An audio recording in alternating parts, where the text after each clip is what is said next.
Alors, petite vidéo aujourd'hui pour comment lever un blocage, un exemple concret, c'est surtout ça, par rapport à une des dernières vidéos. Je vais illustrer par mon exemple, par ce que j'ai vécu moi.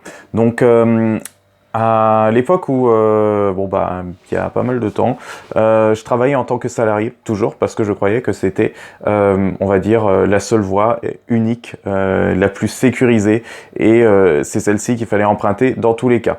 Et quand j'étais dans ces boulots-là, j'y arrive pas, salarié, eh bien, je n'étais pas moi. J'étais vraiment quelqu'un d'autre. J'étais vraiment, je m'effaçais et j'effaçais un peu ma personnalité. Je laissais ressortir que des facettes qui n'étaient pas si présentes que ça d'habitude.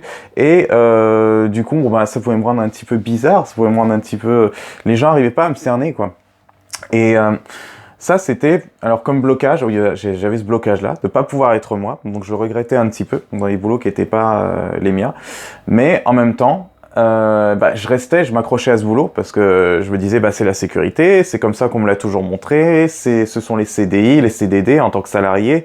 Bref, dans le schéma familial, on va dire, dans l'esprit, c'était normal de travailler pour un patron et être son propre patron, c'était vraiment réservé à une élite ou alors c'était pour les gens en galère qui n'allaient pas tenir un an.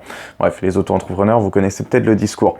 Et en fait, ce qui a dû être mis là en évidence, ma peur, c'était d'accepter que, en fait, seules les disciplines qui me plaisaient, dans lesquelles je m'épanouissais, étaient celles dans lesquelles je pouvais être vraiment efficace et performant. Et vraiment travailler et être moi. Il n'y avait que ça. Mais j'en avais peur, bien sûr, parce que ça voulait dire que j'allais sortir du salariat, de la sécurité et de tout le schéma familial, de tous les schémas en pyramide, hiérarchie, tout ça. Donc c'est très compliqué au départ de se l'avouer. Et c'est un blocage. Alors soit on reste dans un truc salarié qui nous plaît pas, où je suis pas moi, et ça coince de toute manière dans tous les cas, puisque mon corps me le rappelait après par la suite. J'étais malade, des maladies que j'ai jamais d'habitude. Ou soit, on se lance vraiment dans le truc, on plonge dans la peur, on sait pas ce que ça donne, mais on plonge dedans et on voit. Et c'est justement ça. C'est comme ça qu'on lève un blocage.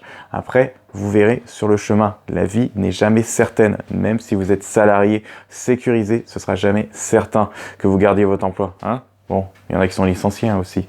Voilà. Et en plus, si vous n'êtes pas vous dans cet emploi, au bout d'un moment, ça va peut-être pas le faire vraiment avec les collègues, avec le patron, tout ça. Ça se voit, vous ne resterez pas longtemps. Donc ça, c'est un exemple de blocage. Je peux en illustrer d'autres aussi, mais là, c'était par rapport à mon histoire. Merci d'avoir écouté jusqu'au bout.